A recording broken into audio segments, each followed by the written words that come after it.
আসসালামু আলাইকুম রহমতুল্লাহ। আশা করি সবাই ভালো আছেন এবং সুস্থ আছেন।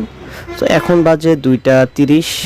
তো এখন আমি যেটা করতেছি সেটা হচ্ছে যে পাখির সকল খাবার, সকল পানি এবং সকল কিছু হচ্ছে পরিষ্কার করে দিচ্ছি এবং সুন্দরভাবে যাতে আবার নতুন খাবার, নতুন পানি সব কিছু দিচ্ছি। আজকে কিছুক্ষণ ধরে দেখতেছি যে বাহিরে অনেক বেশি মেঘলা। তো চিন্তা করলাম যে যখন মেঘলা, এমনিতেই অনেক বেশি গরম পড়তেছে, প্রায় 36 ডিগ্রি। তো অনেক বেশি গরম, পাখিরা মোটামুটি হাঁপাচ্ছে এরকম মনে হচ্ছে আমার। তো এই জন্য একটু পানি চেঞ্জ করে দিলাম যাতে একটু ঠান্ডা পানি হয় এবং তারা যাতে খেয়ে শান্তি পায়। পাশাপাশি তাদের সিড মিক্সের টাইম হয়ে গেছে, 6 ঘন্টার জন্য হচ্ছে তাদেরকে ভেজিটেবল দিয়ে রাখছিলাম। তো এখন সিড মিক্স দিয়ে দিলাম। তো এই আর কি চলতেছে দিনকাল। আপনাদের পাখির কি অবস্থা?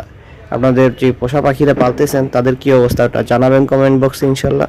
যদি আমাকে কোনো পরামর্শ দেওয়ার প্রয়োজন হয় তাহলে ইনশাল্লাহ কমেন্ট বক্সে দিতে পারেন, কোনো সমস্যা নেই। ঠিক আছে? তো এইভাবেই চলতেছে দিনকাল, প্রতিদিন এই কাজকর্ম চলতেছে। তো আজ যদি কিছুদিন আগে আমি বলেছিলাম যে আমি সেল আপডেটটা জানাবো।